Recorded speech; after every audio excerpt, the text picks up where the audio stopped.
Well, the National Security Council just confirming that al-Qaeda's #2 was killed in Yemen. That's the good news. Now, here's the bad. In fact, maybe very bad. We just released a bunch of al-Qaeda-linked Gitmo detainees back near Yemen, actually to Oman.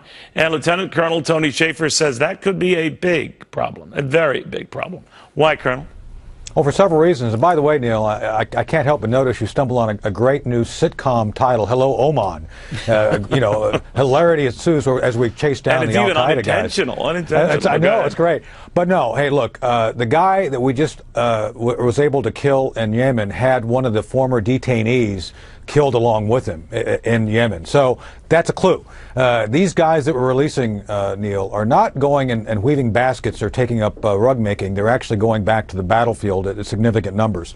So do you know under what auspices, though, Colonel? I mean, obviously, when we release them, we say, all right, well, don't forget to keep an eye on these guys. Right. When they go to these various countries, do the governments do that?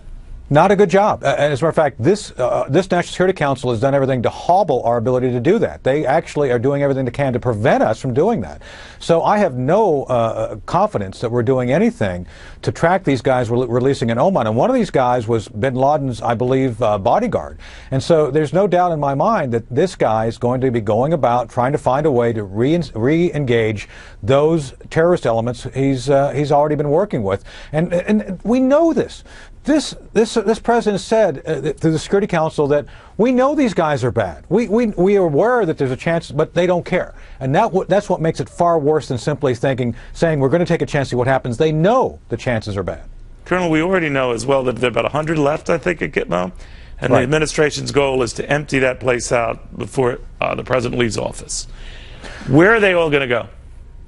Excellent question. And part of what's going on, and I was on Capitol Hill yesterday meeting with some members of Congress, Neil, this administration is actually bribing people to try to take some of these folks. There's something called the Anti-Deficiencies Act, which apparently one investigation indicates that they are misappropriating money appropriated by Congress to actually pay countries to take these guys off our hands because they're so bad. So that's an excellent question. Who do you give 100 folks the worst of the worst to and think that they're going to behave nicely and reintegrate in society? This is a tough nut.